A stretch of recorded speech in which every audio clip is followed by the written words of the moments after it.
अधिकारी महोदय, पुलिस अधीक्षक महोदय, माननीय विधायक महोदय, जिला अध्यक्ष महोदय एवं अन्य जनप्रतिनिधि एवं पदाधिकारीगण एवं यहाँ उपस्थित सभी स्थानीय लोगों को मैं स्वागत अभिनंदन आभार व्यक्त करता हूँ कि आज हम लोग इस जनसंवाद कार्यक्रम में एकत्रित हैं। हमारे तिगल प्रखंड के अंतर्गत कुल 230 वार्डों के लिए 264 योजनाएं चलाई जा रही हैं ताकि आप लोगों को शुद्ध पेयजल हम लोग उपलब्ध करा सके। वर्तमान में छूटे हुए बसावटों या वो टोले जो इनसे वंचित रह गए हैं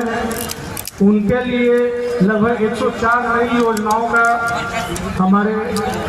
विभाग के द्वारा क्रियान्वयन किया जा रहा है, जो संभवतः अगले महीने तक स्वीकृति मिलने के उपरांत इसका कार्य कराया जाएगा। एवं नल जल योजना के अंतर्गत कहीं कोई शिकायत हो तो हमारे टोल फ्री नंबर पे कृपया वो शिकायत दर्ज कराएंगे ताकि उसका हम निराकरण करा सकें। हमारे किशनगंज जिले में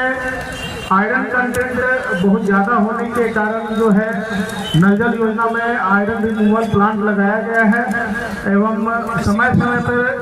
जल की शुद्धता के लिए प्रयोगशाला में हम लोग जल एकत्रित कर उसकी जांच कराते हैं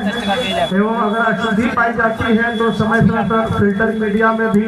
हम लोग बदलाव करते हैं और उसको फिर टेस्ट करके देखते हैं कि जो पैरामीटर्स है उसके अनुरूप आप लोगों को जो जल है शुद्ध